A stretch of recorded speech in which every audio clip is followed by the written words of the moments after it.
¿Estás sola?, espetó mi madre. Sus palabras cortantes como cristales rotos. Esa misma noche, mi padrastro me asestó el último puñetazo en la mandíbula. A la mañana siguiente llevé el moretón fresco al piso 41 de la Torre Horizonte, donde mi firma podía aprobar o matar acuerdos de cientos de millones de euros. Pensaban que la sangre compraría mi silencio. No sabían que yo ya había forjado un candado que jamás podrían abrir. Me llamo Elena Vargas.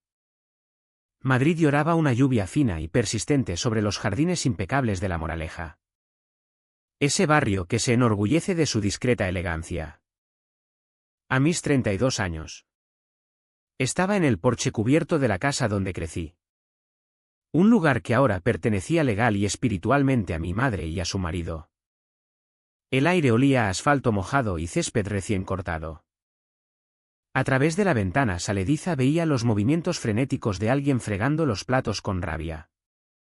No era el sonido relajado de una cocina después de la cena familiar. Era el sonido de la ira siendo restregada contra la vajilla. Me habían convocado y había acudido. Caminaba hacia la emboscada que sabía me esperaba. La conversación, si se le podía llamar así, fue breve. Expuse los hechos. Los conflictos que mi cargo me obligaba a reportar. Les di una última oportunidad. Una salida antes de que la autopista se derrumbara. Mi madre, Carmen, estaba de espaldas. Los nudillos blancos apretando el borde de la encimera de granito. Miraba su propio reflejo tenue en la superficie pulida como si fuera un público más digno. Cuando por fin habló, su voz había perdido todo calor. Toda historia. Era algo plano. Estéril. ¿Estás sola? No se giró. No hacía falta. Las palabras cayeron con la contundencia de un martillo judicial. Estaban destinadas a cortar. A cauterizar. A dejarme varada. Detrás de mí crujieron las tablas del suelo. Enrique Vargas se movía con el paso pesado y deliberado de quien se siente dueño de cada habitación. Su sombra me cubrió primero. Un repentino oscurecimiento de la luz ya débil de la cocina. Luego llegó el olor, su mezcla característica. Cerveza rancia adherida a la camisa de trabajo. El olor metálico de grasa de motor incrustada en la piel. Y debajo de todo, el hedor agrio de su propio sudor. Se detuvo demasiado cerca. Una invasión deliberada del espacio. Su voz era un gruñido bajo. Cada palabra untada de amenaza. «Te está hablando», masculló. Una amenaza disfrazada de hecho. Quizá deberías empezar a escuchar. El golpe llegó sin más aviso. No fue un swing borracho y salvaje. Fue corto. Preciso y económico. Un arco cegador en mi visión periférica. El impacto fue una explosión de dolor blanco y ardiente en el pómulo. Un sacudón que me hizo castañetear los dientes. Mi cabeza giró y mi cuerpo la siguió. Tropezando hacia atrás hasta que el acero frío de la nevera detuvo mi impulso. El golpe hizo vibrar el electrodoméstico y una colección de imanes de recuerdo, un flamenco de Sevilla. Una vista del Guggenheim, bailó y se recolocó. El suelo de linóleo estaba fresco y ligeramente húmedo bajo mis pies descalzos. Una sensación pequeña y anclada en un mundo que acababa de girar. Un sabor cobrizo agudo me llenó la boca. Mi oído regresó como un pitido agudo que poco a poco se convirtió en el zumbido del compresor de la nevera. Cuando mi visión volvió a enfocarse, lo primero que vi fue la mentira colgada en la pared de enfrente. Era su foto de boda. Enmarcada en un dorado ostentoso. Enrique con smoking alquilado. El brazo alrededor de los hombros de mi madre en un gesto que parecía más posesión que cariño. Carmen sonreía con una sonrisa frágil y delgada para la cámara. La pareja perfecta. La base del hogar Vargas. Mi retirada torpe había sacudido la pared y ahora el cuadro colgaba torcido. A unos 15 grados. La imagen cuidadosamente construida de su familia modelo estaba literalmente inclinada. La ilusión. Literalmente rota. Una vibración contra mi cadera atravesó el pitido en mis oídos. Un tipo de shock diferente. Este venía del mundo que yo había construido lejos de esa cocina asfixiante. Saqué el móvil. La pantalla era clara y brillante. Una notificación del calendario, 8:30. Reunión del Comité de Inversiones. Capital Horizonte. Un salón de tiburones donde yo decidía lo afilados que podían ser sus dientes. Esa sola línea era un ancla. Me recordaba que esta casa, este dolor, era solo un punto temporal, no una dirección permanente. Me separé de la nevera y me dirigí al fregadero. Los movimientos rígidos. Agarré el borde frío y liso del fregadero de porcelana. Mis nudillos tan blancos como los de mi madre. El pánico era un ser vivo dentro de mi pecho. Un pájaro frenético batiendo alas contra mis costillas. Cerré los ojos y empecé la secuencia. Inhala 4 segundos. Aguanta 7. Exhala 8. Una reliquia de mi pasado. Una técnica de respiración que aprendí en un manual de preparación para el examen CFA nivel 2 en un apartamento pequeño y solitario años atrás. Era una herramienta para dominar el estrés. Para imponer lógica a un cuerpo desbordado por el caos. La había usado antes de entrar en aquel examen y la usaba ahora. Inhala. Estoy al mando. Aguanta. Esto es temporal. Exhala. Tengo una salida. Después del tercer ciclo. El pájaro frenético empezó a calmarse. El rugido en mis oídos se apagó. Abrí los ojos y miré mi propio reflejo en la ventana oscura sobre el fregadero. Ya veía la hinchazón. La decoloración furiosa empezando a florecer alta en el pómulo. Cerca del ojo. Sin dudar. Abrí la cámara del móvil. La puse en frontal y giré la cabeza. La luz fría de la pantalla era poco halagadora. Clínica. No buscaba compasión. Estaba creando un registro. Incliné la mandíbula para que la luz del techo captara toda la extensión de la lesión fresca. El obturador hizo un suave clic digital. Guardé la imagen en una carpeta segura. Con marca de tiempo y geolocalización. No era un selfie. Era una prueba. Prueba A. No dije ni una palabra más a ninguno de los dos. Ya no quedaba nada que decir. Habían dejado clara su posición. Caminé hacia la puerta. Las llaves del coche ya en la mano. Su peso familiar. Un pequeño consuelo. Mientras mis dedos se cerraban alrededor del frío latón del pomo. Me detuve y tecleé una nota rápida para mí misma. Un memorándum digital para el registro. 10:41. ¿Estás sola? Cito sus palabras exactas. Ahora son mis datos. Cerré la puerta detrás de mí.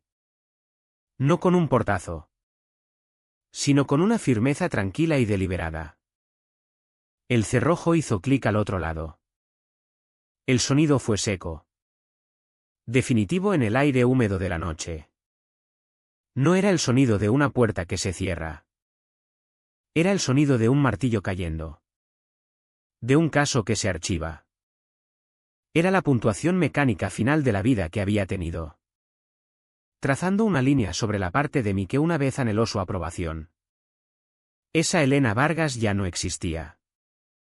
Ese sonido era su elegía. De pie sola en el porche mojado. La lluvia besando mis mejillas ardientes. Escuché hasta que el eco se desvaneció por completo. En el salón de esa casa en La Moraleja. Un testimonio de su realidad fabricada cuelga en la pared.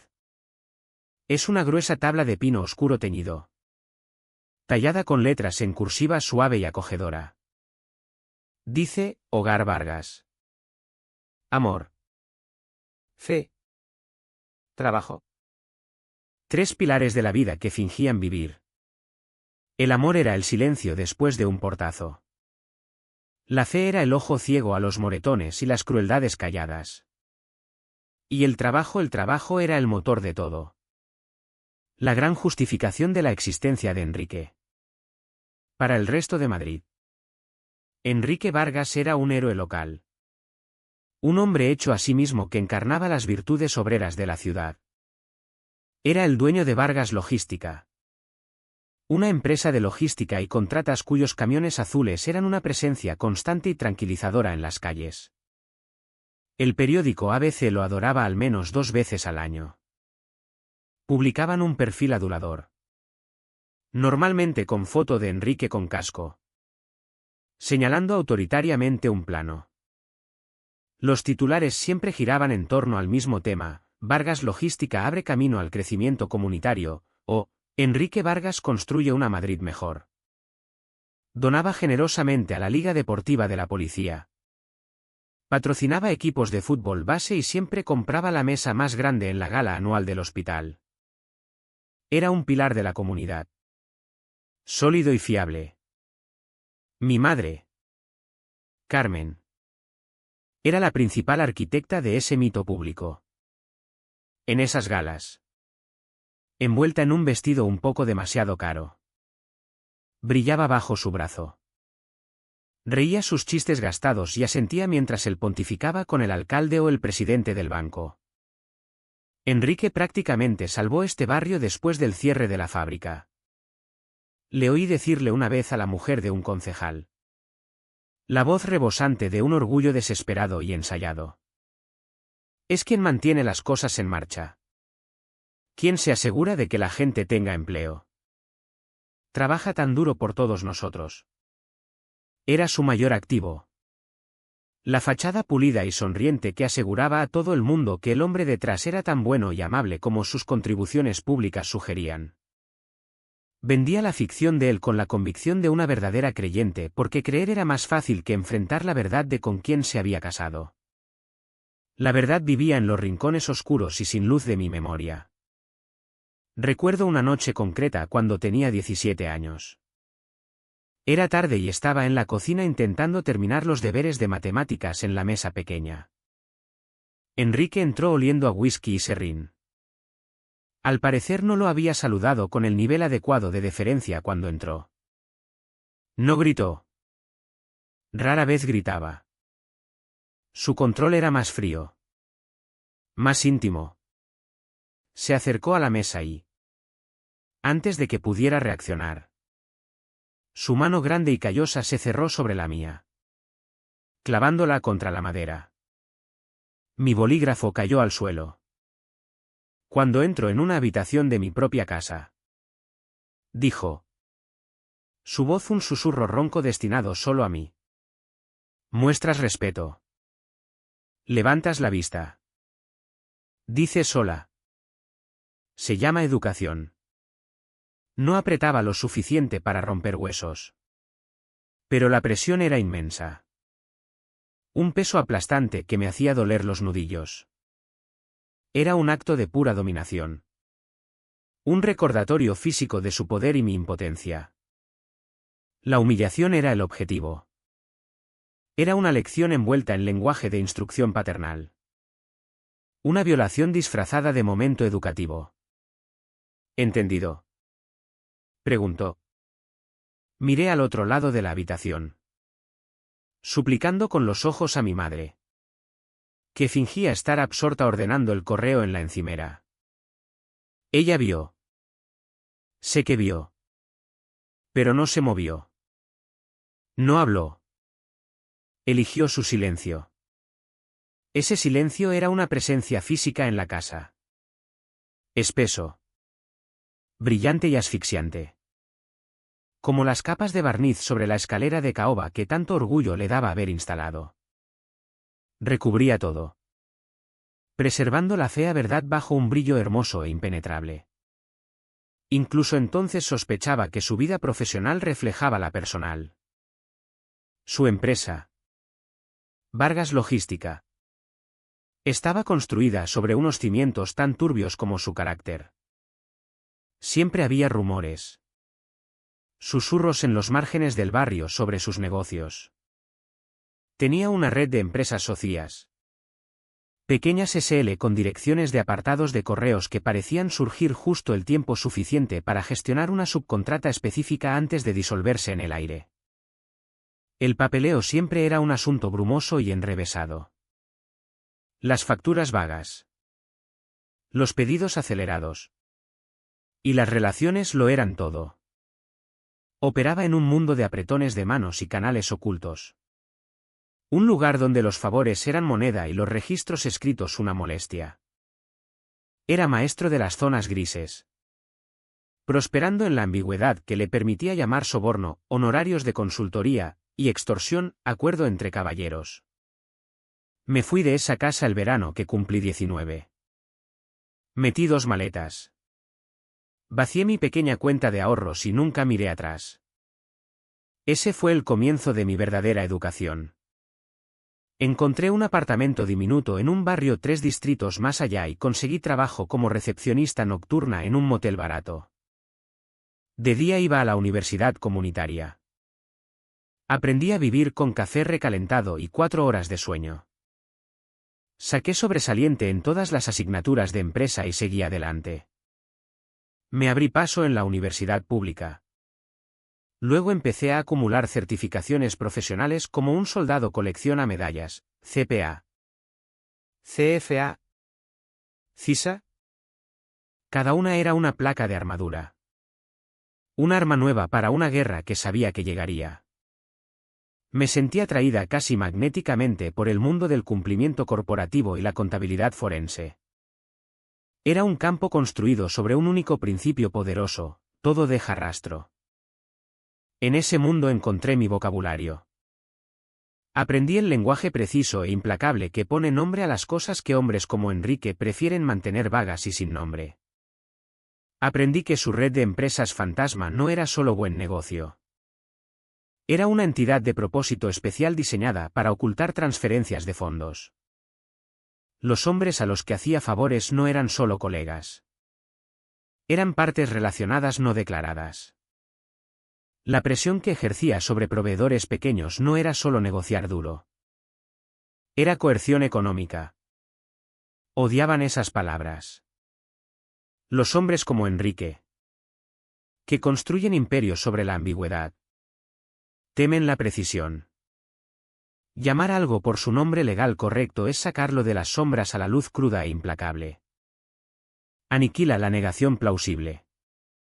No puedes quitarle importancia a un conflicto de intereses con una sonrisa y un apretón de manos. No puedes enterrar una transferencia fraudulenta bajo un montón de encanto falso. Llamar a las cosas por su nombre es quitarle la máscara. Y lo que hay debajo rara vez es tan guapo como la imagen pública. Esa se convirtió en mi misión. Mi oficio. Me di cuenta de que la forma de venganza más duradera y devastadora no nace de un momento de ira apasionada. No es un puñetazo lanzado en una cocina caliente. Es fría, meticulosa y construida para durar. La venganza sostenible debe basarse en la palabra escrita, no en la hoja. Se encuentra en la letra pequeña de un contrato, en los metadatos de un archivo, en una sola línea condenatoria de una factura olvidada.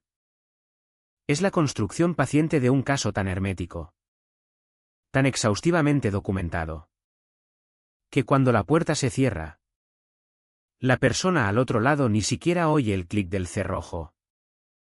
Solo sabe que está oscuro y que nunca saldrá. Mi mundo está en el piso 41 de la Torre Horizonte. Un ecosistema estéril de aire reciclado, vidrio ahumado y transacciones monumentales susurradas. Aquí soy Elena Vargas, jefa de cumplimiento de Capital Horizonte. Mi trabajo no es crear valor, sino protegerlo. Soy la guardiana. La inquisidora. La persona que lee la letra pequeña con lupa y bisturí. Mi moneda es el escepticismo. Mi entregable es la verdad sin barniz. A menudo incómoda. La verdad actual que debo desenterrar está enterrada en algún lugar dentro de la adquisición de Ibertrans Logística.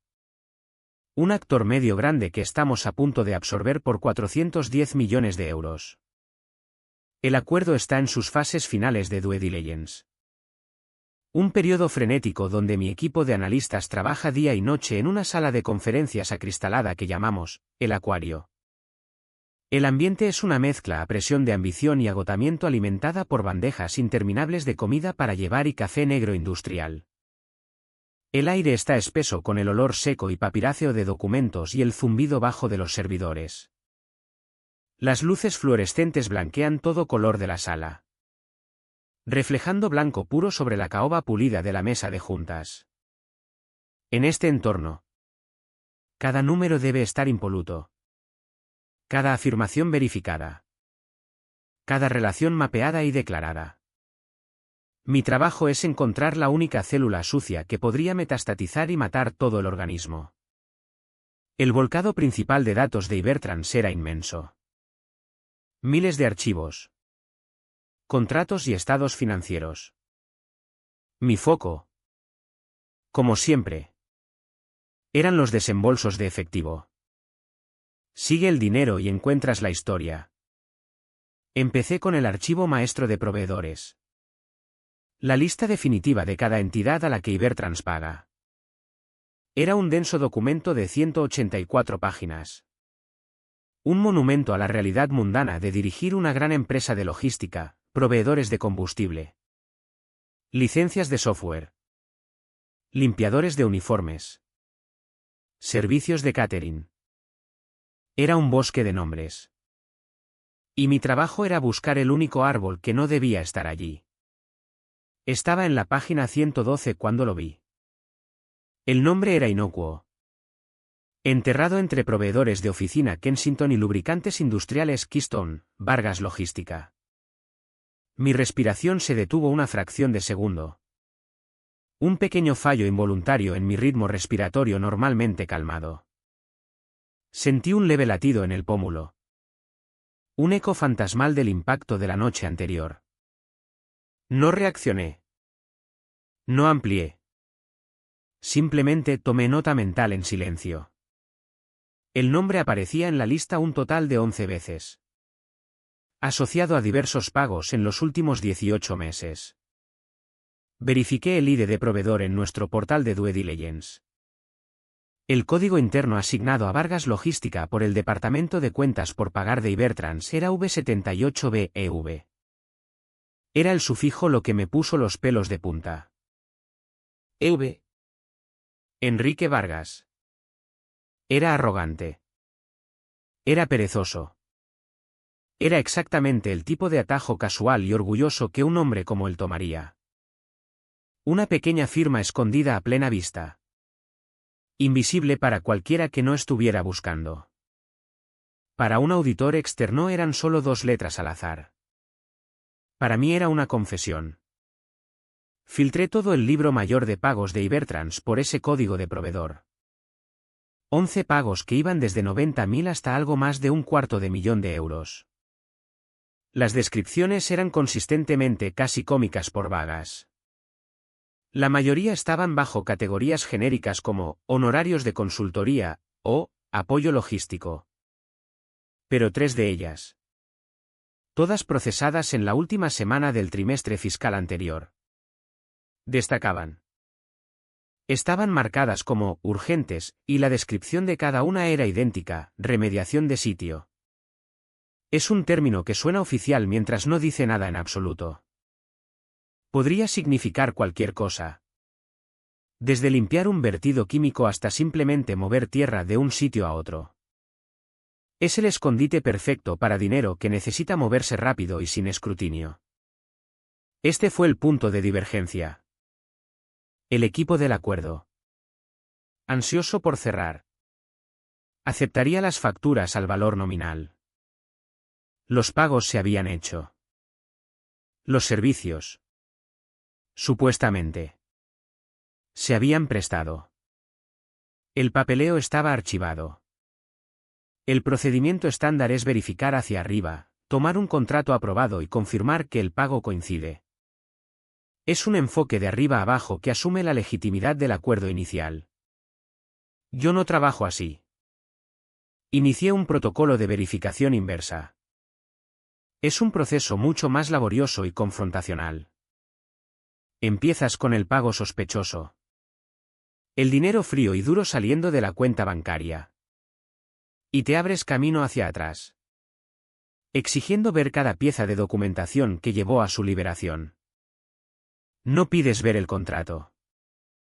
Exiges el contrato que justifica ese cheque concreto.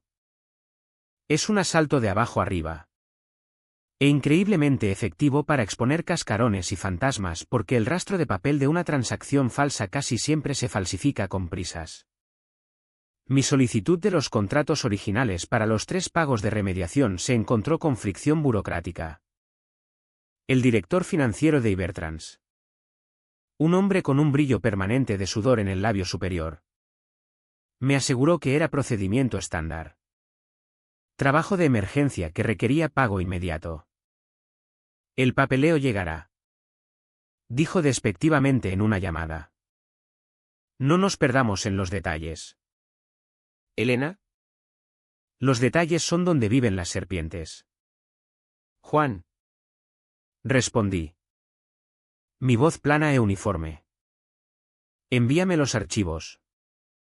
Lo que recibí una hora después era un correo de un contable junior. Adjuntos 3 archivos PDF. Eran escaneos. No documentos originales. Y de mala calidad. El texto ligeramente borroso. El membrete de la empresa pixelado y la firma al final, un garabato agresivo y descuidado que reconocí al instante, gruesa e indistinta. Como firmada con un rotulador casi seco. Los contratos en sí eran plantillas llenas de lenguaje estándar y notablemente carentes de detalles sobre la ubicación del sitio o la naturaleza de la remediación. La última página de cada documento llevaba un sello de aprobación ligeramente emborronado de alguien del departamento de operaciones de Ibertrans. Aquí es donde la mayoría de los oficiales de cumplimiento se detendrían. Habiendo recibido técnicamente la documentación solicitada, anotarían la mala calidad. La marcarían como una debilidad menor de control interno y seguirían adelante. Pero un mal escaneo no es solo un mal escaneo. Es una historia. Descargué los PDF en mi unidad segura y abrí las propiedades del archivo. Fui más allá de la capa visible al código debajo de la imagen. El ADN digital del documento. Fui a los metadatos y allí estaba. La huella digital. La verdad imborrable e indomable. Los metadatos de los 3 archivos PDF eran idénticos. El campo de autor estaba en blanco. Pero el campo de creador me lo dijo todo. El software listado era Canon Scan Utility versión 2.1. Y el nombre del dispositivo. El identificador único de la máquina que había digitalizado el papel y lo había convertido en archivo. No era un código genérico de la sede de Ibertrans. Era Vargas HQ impresora 01. Él había escaneado los contratos falsos en su propia oficina. La pura y asombrosa estupidez era casi poética. Probablemente le habían enviado las plantillas en blanco por correo. Las imprimió. Las firmó y luego, usando su propio escáner de oficina, creó los PDF y los envió de vuelta a su contacto en Ibertrans para que los introdujera en el sistema. Era un bucle cerrado de engaño.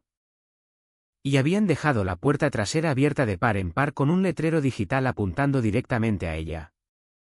Me recosté en mi silla de cuero. El zumbido bajo de mis 2 monitores era el único sonido en mi despacho. Las luces de Madrid brillaban muy abajo. Un mar de estrellas desconectadas. Miré la pantalla. La línea de texto que decía, Vargas HQ impresora 01, y sentí una ola fría y limpia de certeza lavarme por completo. El latido en mi pómulo había parado. Toda la emoción caótica y desordenada de la noche anterior, la rabia, la humillación, el dolor, ahora se canalizaba. Se refinaba y se destilaba en una sola acción profesional precisa. Navegué hasta nuestro panel interno de cumplimiento para el acuerdo de Ibertrans. Era un mar de marcas verdes. Aprobaciones concedidas por analistas que solo veían la superficie. Encontré la línea de ítem para contratos y pagos de proveedores. Hice clic en la casilla junto a ella. Pasó de verde a ámbar. Moví el cursor al archivo de proveedor de Vargas Logística. Con mano firme. Hice clic de nuevo. Apareció una bandera roja. Un cuadro de texto emergió pidiendo razón para la escalada. Mis dedos se movieron rápido sobre el teclado. Mis palabras clínicas y desprovistas de emoción. Escribí, relación no declarada entre proveedor y personal de la entidad objetivo sospechosa. Los pagos muestran patrones irregulares de aprobación y documentación insuficiente. Los metadatos de la fuente indican origen externo creando un conflicto de intereses significativo. Recomiendo escalada inmediata y revisión forense. Pulsé Enter en el sistema. Formalicé la designación. Parte relacionada potencial. Estaba hecho. No hubo explosión. No hubo confrontación. Fue solo un clic silencioso en un despacho silencioso 41 pisos por encima del suelo. Pero sabía lo que acababa de hacer. Había tomado 13 años de rabia reprimida. Toda una vida de observación silenciosa y todo el conocimiento especializado que había luchado tanto por adquirir. Y lo había forjado todo en una sola arma perfecta. Era una flecha hecha de datos puros. Y acababa de dispararla directamente al corazón del hombre que pensaba que yo seguía siendo la niña a la que podía controlar con las manos. El candado estaba a punto de ser probado. La bandera roja que planté en el archivo de Due Diligence de Ibertrans no era solo un paso procedimental. Era la llave girando en un candado que yo misma había diseñado. Este mecanismo no nació de la violencia de la noche anterior. Se forjó un año atrás en las cenizas frías y caras de un acuerdo diferente, la adquisición de una empresa de transporte de Castilla llamada Norte Estrella. Estábamos a días de cerrar cuando una denuncia anónima nos llevó a descubrir que su consejero delegado había usado una red de sociedades pantalla. Todas registradas a nombre de soltera de su mujer. Para desviar millones en honorarios de mantenimiento deducibles de impuestos.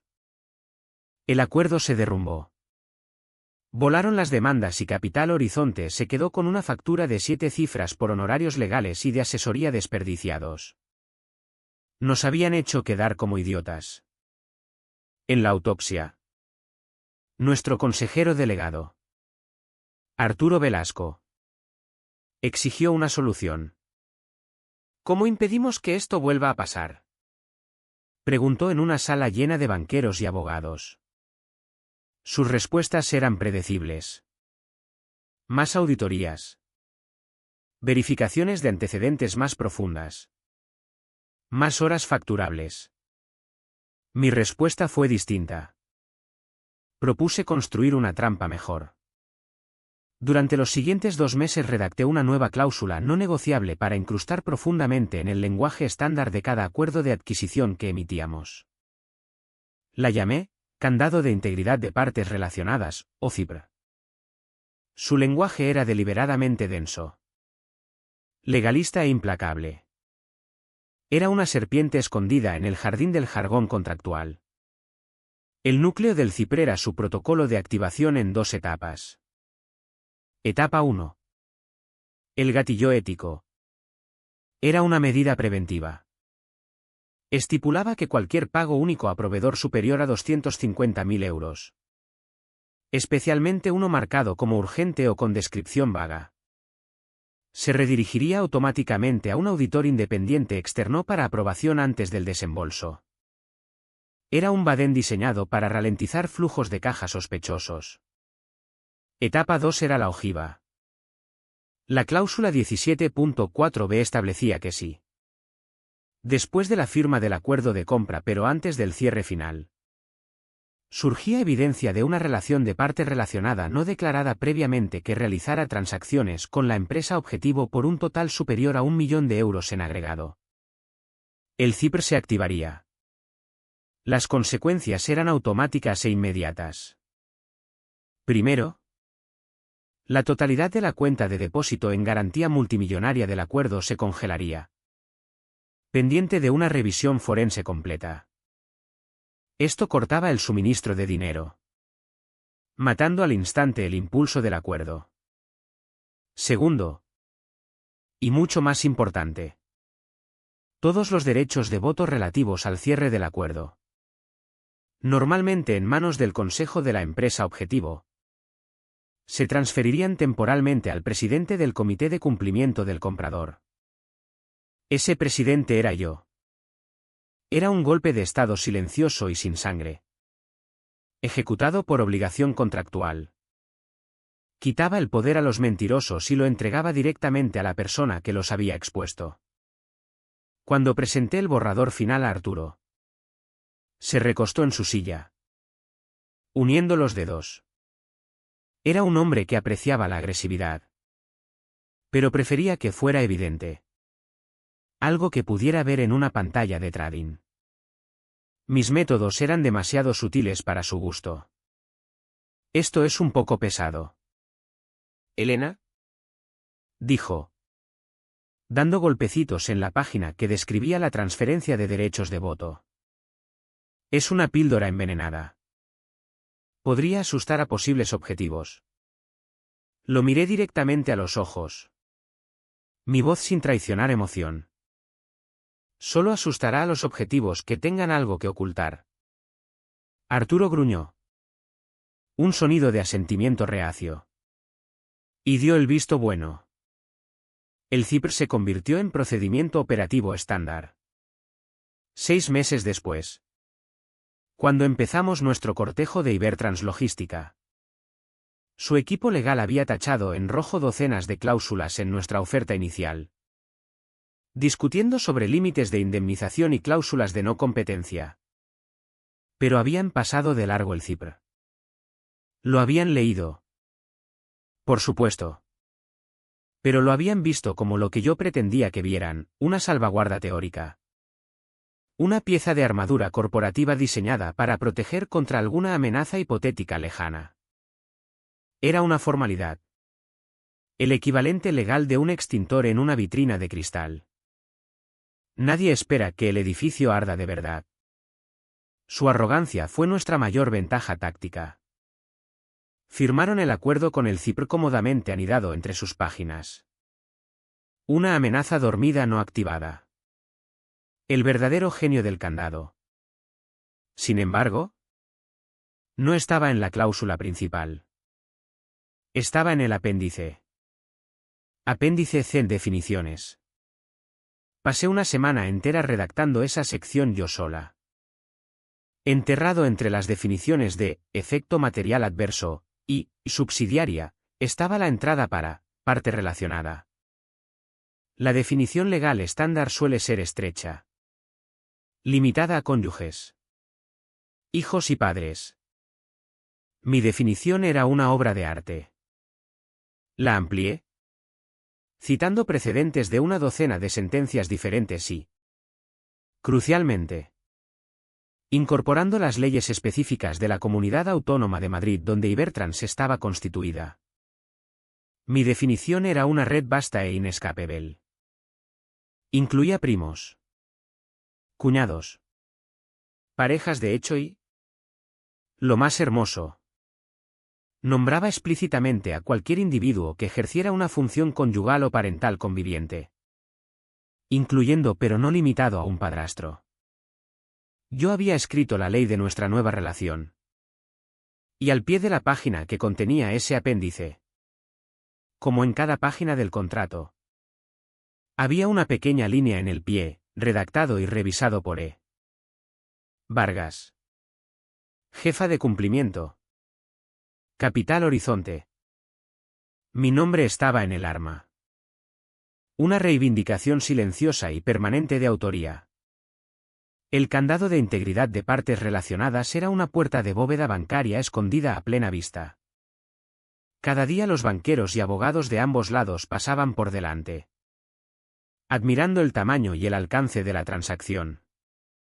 Nunca, ni una sola vez, considerando la intrincada serie de tambores y pines ocultos dentro del acero, veían la fachada imponente. Pero yo era la única que conocía la combinación. El nombre de Enrique Vargas en la lista de proveedores. Sus iniciales en los códigos de pedido. Los metadatos de su impresora en las facturas falsificadas. Cada uno era otro número haciendo clic en su lugar. Esa noche, mucho después de haber marcado el proveedor y activado la alerta inicial de bajo nivel en nuestro sistema, estaba sentada en mi apartamento oscuro con vistas a la ciudad. El moretón en mi pómulo era un dolor sordo y palpitante. No lo puse hielo. Quería sentirlo. Era un recordatorio. Un punto de datos físico en la pantalla brillante de mi portátil. No miré las noticias ni revisé mi correo personal. Abrí el acuerdo de compra ejecutado de Ibertrans, pasando las cifras financieras y los detalles operativos hasta llegar a la cláusula 17.4b. Leí las palabras que yo había escrito. Las leí despacio, en silencio, dejando que el lenguaje preciso y estéril llenara la habitación. Tras la activación del candado, todos los fondos en depósito se congelarán inmediata y unilateralmente. Todos los derechos de voto relativos a la finalización de la transacción se otorgarán al presidente del comité de cumplimiento. Leí la definición en el apéndice C, incluyendo pero no limitado a un padrastro. Esto no era una fantasía de venganza. No era un arrebato emocional acalorado. Era una estructura. Era un algoritmo que yo había escrito y puesto en marcha. El dolor en mi cara era el resultado de fuerza bruta. Irreflexiva. Era un acto de dominación animal. Pero las palabras en mi pantalla eran un tipo de poder completamente distinto. Eran el producto de intelecto. De previsión. De una furia fría y paciente que había estado hirviendo durante 13 años. El candado se construyó con mi dolor. Pero se forjó en lógica. El poder de Enrique venía de la fuerza de sus brazos. Una fuerza que podía doblar y romper cosas en un instante. Mi poder estaba en las palabras de la página. Una fuerza que podía desmantelar su mundo entero. Pieza a pieza. Sin levantar jamás la voz. Por primera vez. Sentada sola en el silencio de mi apartamento. Entendí con claridad absoluta que mis palabras eran más fuertes que sus manos. La guerra ya había empezado. Y él ni siquiera sabía que estaba en el campo de batalla. El fin de semana fue un borrón de foco frío. Una campaña metódica librada desde la tranquilidad de mi despacho en el piso 41. Mientras el resto de la ciudad disfrutaba de un sábado otoñal fresco. Estaba construyendo una fortaleza de hechos. El primer paso en cualquier investigación es establecer una cronología inatacable. Una secuencia de eventos tan rígida que no pueda ser doblada por mentiras o interpretaciones. Abrí un nuevo archivo encriptado en mi escritorio y empecé a escribir. 10:41 miércoles. Agresión en calle del Olmo 114. La moraleja. Fuente, foto de evidencia con marca de tiempo documentada por mí misma. 11:06 miércoles. Sujeto Elena Vargas abandona las instalaciones. Fuente, registro GPS del vehículo. 7:58 jueves. Sujeto Elena Vargas entra en Torre Horizonte. Fuente, registro de tarjeta de acceso de seguridad del edificio. La cronología era el esqueleto. Ahora necesitaba músculo. Abrí mi cliente de correo corporativo y redacté un nuevo mensaje. El destinatario era el asesor general y Arturo Velasco. El asunto era clínico, solicitud para escalar revisión ética nivel 2, proyecto Ibertrans. El cuerpo del correo era breve y profesional, esbozando el descubrimiento de irregularidades en pagos a proveedores y documentación. Al final añadí una única frase crucial, para plena divulgación. Adjunto también una fotografía con marca de tiempo tomada la noche del descubrimiento inicial para documentar un posible conflicto personal que surgió de forma concurrente y podría percibirse como impacto en mi objetividad. Adjunté la foto de mi pómulo magullado. La había recortado con cuidado, eliminando cualquier rasgo identificable de mi cara, dejando solo la lesión cruda y descolorida y la marca de tiempo digital incrustada. No era una súplica de ayuda. Era una divulgación estratégica. Una pieza de armadura corporativa. Al reconocer de forma preventiva un conflicto personal, me inoculaba contra cualquier futura acusación de que mi investigación era una vendetta personal. Estaba convirtiendo su violencia en mi escudo. Pulsé enviar. A continuación volví mi atención al dinero. Las facturas de Vargas Logística listaban un número de cuenta y routing para sus pagos. Usando un terminal restringido en mi despacho que me daba acceso a registros empresariales estatales y federales, realicé una búsqueda. Tardó menos de 10 minutos.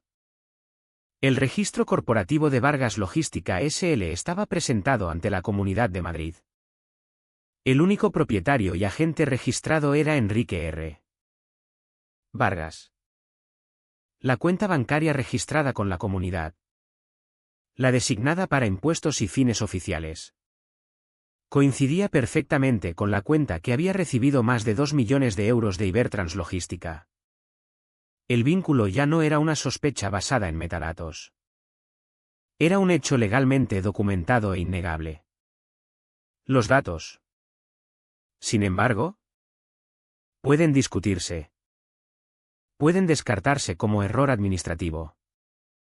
Se necesitaba un elemento humano. Usé un teléfono Werner prepago que guardaba en mi escritorio para consultas sensibles. Marqué el número de la línea ética anónima de empleados de Ibertrans. Un servicio que sabía que estaban obligados contractualmente a mantener. Una voz automática cansada me indicó que dejara un mensaje. No lo hice. Esperé. Después de 90 segundos de silencio, el sistema automático me pasó a un operador en vivo. Un servicio externo en otra provincia. Bajé la voz. Hablé rápido. Soy contratista en el depósito central de Ibertrans. Está pasando algo extraño en cuentas. La historia completa. Sin recortes. Mantiene cada giro. Cada detalle emocional. Cada paso legal y cada momento de drama y karma. El final es idéntico en estructura y fuerza, la puerta del ascensor se cierra reflejando su rostro magullado pero erguido. Y el sonido imaginado del cerrojo de una bóveda de 2 toneladas cerrándose para siempre. Fin.